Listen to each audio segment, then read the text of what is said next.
Good morning everyone, I am Himanshu sir. आज हम RS factor के बारे में पढ़ेंगे।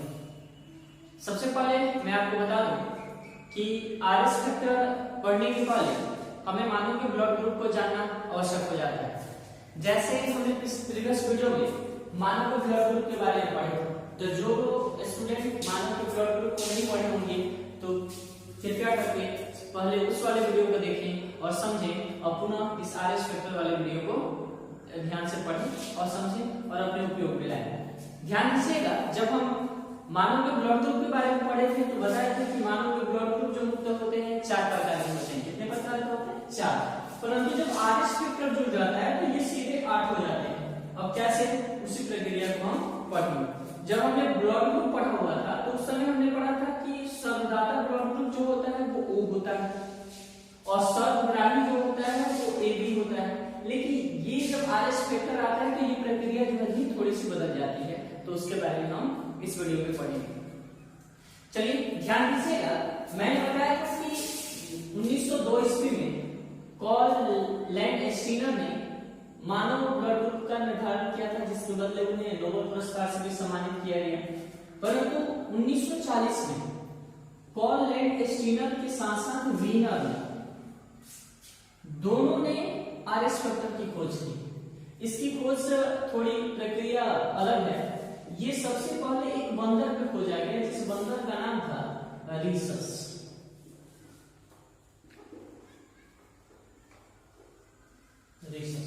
सही है? यहीं से इसका नाम लिया गया आरएस, यानी कि जो आरएस नाम पड़ा है ना उस बंदर के नाम से ही पड़ा है, तो उसी को आरएस लेके हम आरएस फैक्टर बनाते हैं। ध्यान दीजिएगा, उसी आरएस को लेके हमने आरएस फैक्टर टॉपिक बनाया हुआ है और हम पढ़े जाते हैं। इसमें इन दोनों ने बताया कि मानव के जो आरबीसी के जो सेल होते हैं, यानी कि आरबीसी की जो कोशिका होती है, मैंने प्रीवियस वीडियो में आपको बताया था कि प्लाज्मा की कोशिका होती है, आरबीसी की कोशिका होती है। तो आरबीसी की कोशिका की जो बाहरी सेल मेम्ब्रेन है वो प्रोटीन की बनी होती है। किसकी बनी होती है? प्रोटीन की बनी होती है। और इस प्रोटीन में समझिएगा ध्यान से, इस प्रोटीन में एक विशेष प्रकार के एंटीजन पाए जाते हैं, यानी जो प्रोटीन होता है वो विशेष प्रकार का एंटीजन उत्पन्न करता है। जो एंटीजन मुख्यतः 2 प्रकार के हुआ करते थे, ए और बी। तो किसी सेल में ए पाया जाता है, किसी में बी पाया जाता है, किसी में ए और बी दोनों पाया जाता है, किसी में कोई नहीं पाया जाता था। तो 4 तरीके के हो गए। जिसमें ए एंटीजन पाया जाता है उस ब्लड ग्रुप को ए बोला जाता था, जिसमें बी पाया जाता था उसमें बी बोला जाता था, जिसमें बी पाया जाता था उस ब्लड ग्रुप को ए बी बोला जाता था, जिसमें कोई नहीं पाया जाता था उसे ओ बोला जाता था। तो ये हमने प्रीवियस क्लास में पढ़ा हुआ था कि आरबीसी की कोशिका के सेल मेम्ब्रेन में विशेष प्रकार के ग्लाइकोप्रोटीन पाई जाती है, जिस आधार जो एक विशेष प्रकार की एंटीजन होती है, जो मुख्यतः कितने प्रकार की? 2 प्रकार की होती है, जिस आधार पर ब्लड कितने बन गए? 4 बन गए। जब ए एंटीजन होगा तो ब्लड ग्रुप ए, जब बी होगा तो ब्लड ग्रुप बी, जब ए बी होगा तो ब्लड ग्रुप ए बी, जब कोई नहीं होगा तो ब्लड ग्रुप ओ।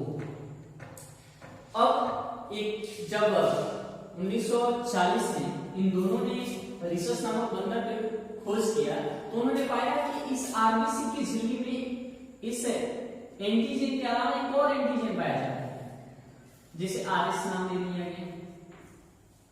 समझिए, एक और एंटीजन पाया जाता है जिसे आरएस नाम दे दिया गया। अगर जिस आरबीसी में आरएच उपस्थित होगा, यानी कि एक ऐसा आरबीसी है जिसमें आरएच क्या है? प्रेजेंट है, तो ये होगा आरएच पॉजिटिव। सही है? अगर जिसमें आरएच जो है नहीं पाया जाएगा उसे नाम दे दिया गया आरएच नेगेटिव।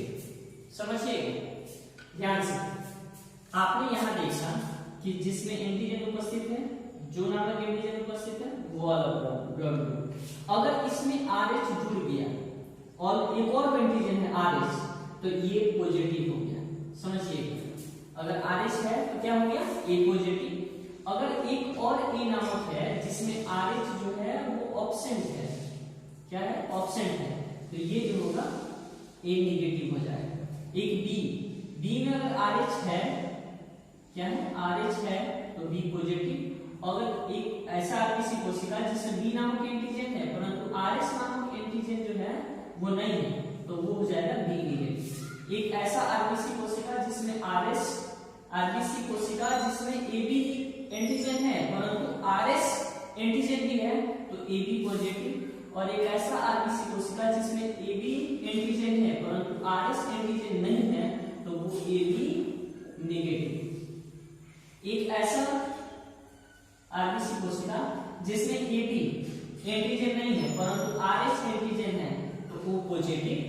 अगर एक ऐसा आरबीसी कोशिका जिसमें एबी एंटीजन नहीं है परंतु आरएस एंटीजन भी नहीं है तो वो जो होगा वो नेगेटिव हो गया।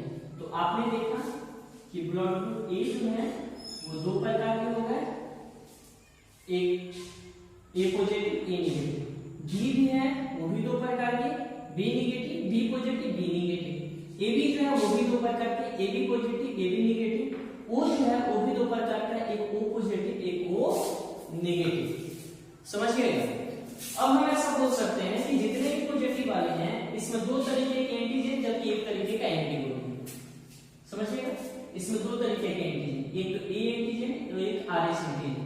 जबकि अगर एंटीबॉडी की बात करें तो मैंने बताया था इसमें एंटीबॉडी कौन होगा, बी। प्रीवियस वीडियो बताया था, उसको समझिएगा ध्यान से।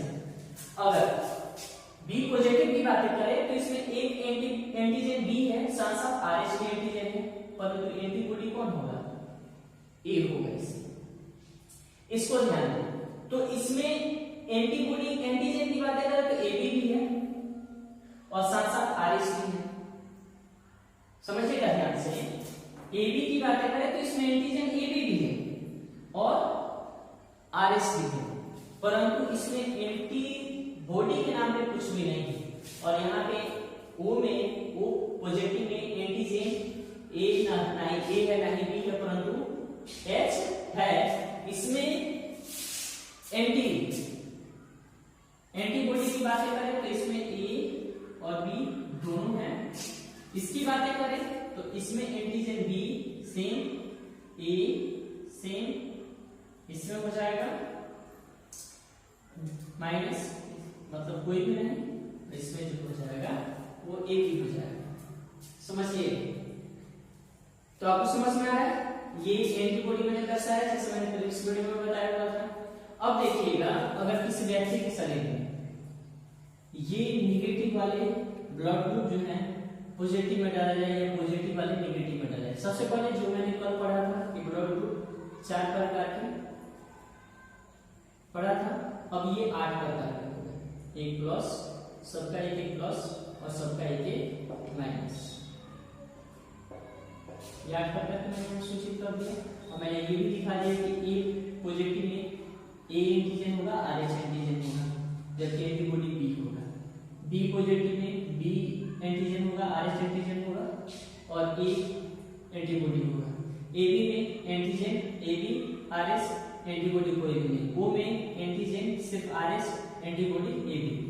इसकी बात करें नेगेटिव की तो इसमें एंटीजन सिर्फ ए होगा, एंटीबॉडी बी होगा। एंटीजन बी होगा, एंटीबॉडी ए होगा।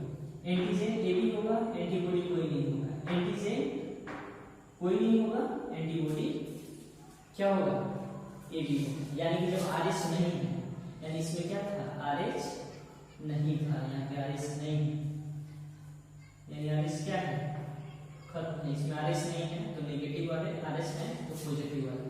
तो ये ब्लड ग्रुप आपके 8 प्रकार हो गए। तो ये आरएच स्पेक्ट्रम बताता है। अब इसमें थोड़ी सी प्रक्रिया आपको समझना है तो ध्यान से समझिएगा।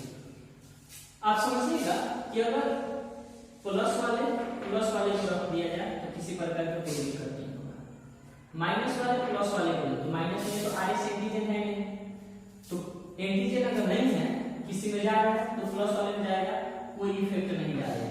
लेकिन प्लस वाला को माइनस में डाला जा रहा है, यानी इसको इसके शरीर में डाला जा रहा है, इसको इसके शरीर में डाला जा रहा है। तो इस कंडीशन में ये जाके इसके एंटीबॉडी से क्या करेगा, क्रिया करेगा।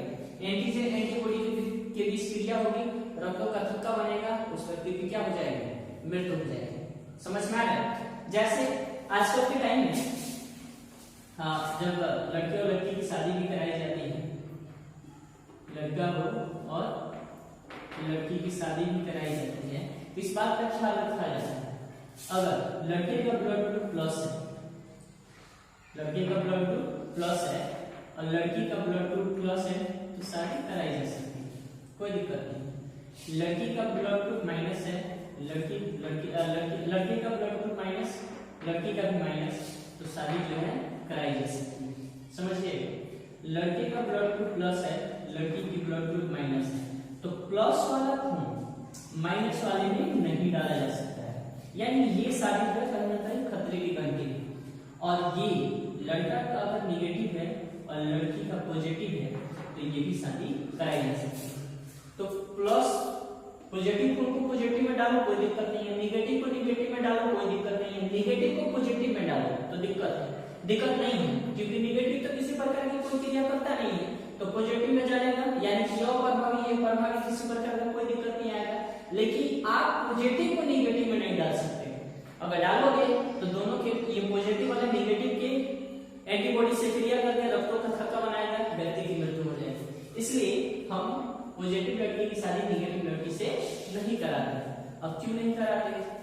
जिस समय ये वाली, जैसे ये निगेटिव लड़की है, ये प्रेग्नेंट अगर होगी, यानी कि इस लड़के का संतान इसके गर्भ में जब पलेगा तो उस समय इसके उस बच्चे का ब्लड ग्रुप पॉजिटिव होगा, बच्चे का ब्लड ग्रुप क्या होगा? पॉजिटिव, और मम्मी का ब्लड ग्रुप नेगेटिव।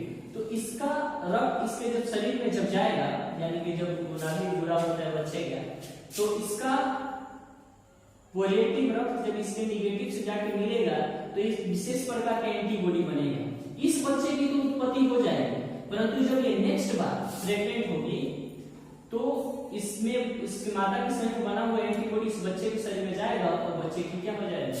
मृत्यु हो जाएगी। तो इसलिए अगर मम्मी निगेटिव है, पिता पॉजिटिव है, तो पहला संतान में किसी प्रकार का दिक्कत नहीं आता है, परंतु उसके बाद के संतानों में दिक्कत होते हैं, संतान की क्या हो जाती है? मृत्यु हो जाती है। तो आई होप आपको ये समझ में आया होगा। तो आपने जैसे प्रीवियस वीडियो में पढ़ा था कि O ब्लड ग्रुप सर्वदाता है, तो क्या O पॉजिटिव O नेगेटिव में डाला जा सकता है? नहीं, यानी कि O नेगेटिव जो है वो सर्वदाता है। और सर्वग्राही, ये मैंने पढ़ाया था कि AB जो है सर्वग्राही होता है, तो क्या ये सर्वग्राही है? नहीं, AB पॉजिटिव सर्वग्राही है, क्योंकि इससे ब्लड ले सकता है, सबसे तो ले सकता है, इससे भी ले सकता है। तो ध्यान रखिएगा इस बात को कि AB पॉजिटिव जो है वो सर्वग्राही होती है और O नेगेटिव जो है वो सर्वदाता होता है, यानी किसी को भी ब्लड दे सकता है, जबकि AB पॉजिटिव जो है वो किसी से भी रक्त ले सकता है। तो ये सारी प्रक्रिया है आरएस फैक्टर जो 1940 ईस्वी में पॉल लैंडस्टीनर और वीनर ने प्रस्तुत किया था। ये सबसे पहले कोर्स रिसर्च नामक बंदर में किया गया, इसी का आरएस यहाँ पे लिया गया है और आजकल आरएस फैक्टर के रूप में हम इसे जानते हैं। तो जैसा मुझे उम्मीद है कि ये वीडियो आपको काफी पसंद आया होगा, आपको इसका हर एक टॉपिक समझ में आगे होंगे। इसमें कितने सारे ऑब्जेक्टिव भी बना सकते हैं, जैसे क्या एक नेगेटिव वाला व्यक्ति ए पॉजिटिव वाला से रक्त ले सकता है? नहीं ले सकता है। क्या ए पॉजिटिव ए नेगेटिव से रक्त ले सकता है? बिल्कुल ले सकता है। क्या A B negative B positive से रक्त ले सकता है? बिल्कुल नहीं ले सकता है। क्या बी नेगेटिव बी पॉजिटिव से रक्त ले सकता है? बिल्कुल भी नहीं ले सकता है। एक कॉमन बात याद रखिएगा, नेगेटिव वाला पॉजिटिव से रक्त कभी भी नहीं लेगा, वो कैसे भी पूछे जाए। जैसे वो पॉजिटिव जो है ना, वो भी बी नेगेटिव को रक्त नहीं दे सकता, सर्वदाता में पढ़ा था, फिर भी नहीं दे सकता। तो ये बातें पहले ध्यान रखिएगा कि किसी प्रकार का पॉजिटिव वाला नेगेटिव वाले को रक्त नहीं दे सकता है। तो आज का ये छोटा सा टॉपिक मुझे उम्मीद है कि आपको पसंद आया होगा। अगर किसी प्रकार का कोई भी दिक्कत हो तो कमेंट बॉक्स में डालें और उसका सॉल्यूशन नेक्स्ट वीडियो में आपको मिल जाएगा। तब तक के लिए good bye, best of luck.